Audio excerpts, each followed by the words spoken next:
Tesla নামটি শুনলেই চোখের সামনে ভেসে ওঠে ইলন মাস্কের কোনো অত্যাধুনিক গাড়ির কথা। কিন্তু ঢাকার রাস্তায় টেসলা মানে সম্পূর্ণ ভিন্ন কিছু। কোনো লাইসেন্স নেই, ব্রেকিং সিস্টেমের বালাই নেই, অথচ অলিগলি থেকে রাজপথ সবই এখন এই তিন চাকার গডফাদারের দখলে।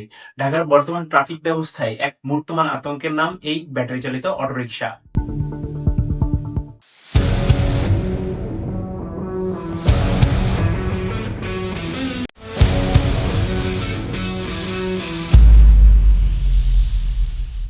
15 লাখ অটোরিকশার দখলে ঢাকা।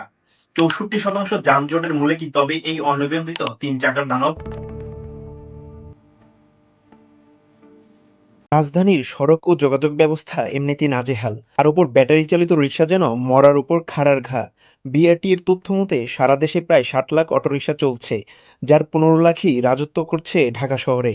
এর মধ্যে সবচেয়ে বিপজ্জনক হলো রূপান্তরিত রিক্সাগুলো। প্যাডেল রিক্সায় মোটর লাগিয়ে বানানো এই দানবগুলোর কোনো ভারসাম্য নেই, একটু মোড় নিতে গেলেই উল্টে যাচ্ছে। যাত্রী কল্যাণ সমিতির হিসেবে ঢাকার 15% দুর্ঘটনার মূলে রয়েছে এই তথাকথিত টেসলা। বুয়েটের জরিপ বলছে ঢাকার যানজটের 64%-এর জন্য দায়ী এর ধীরগতি ও বিশৃঙ্খলা। 9,000 কোটি টাকার রাজস্ব গিলে খাচ্ছে অবৈধ টেসলা। উন্নয়নের জায়গায় কি ব্রেক কষছে এই অব্যবস্থাপনা? এই বিশৃঙ্খলা শুধু রাস্তায় নয়, পকেটেও টান দিচ্ছে রাষ্ট্রের।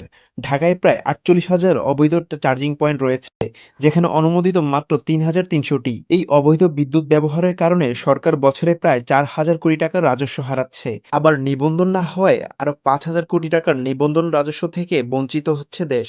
অর্থাৎ বছরে প্রায় 9,000 কোটি টাকা গিলে খাচ্ছে এই অবৈধ টেসলা। সমাধান কি শুধুই উচ্ছেদ?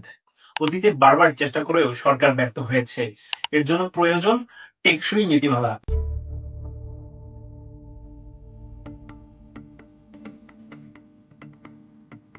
ব্যাটারি চালিত রিক্সার জন্য নির্দিষ্ট ডিজাইন বা স্ট্যান্ডার্ড কাঠামো নির্ধারণ করতে হবে, যাতে দুর্ঘটনা কমে।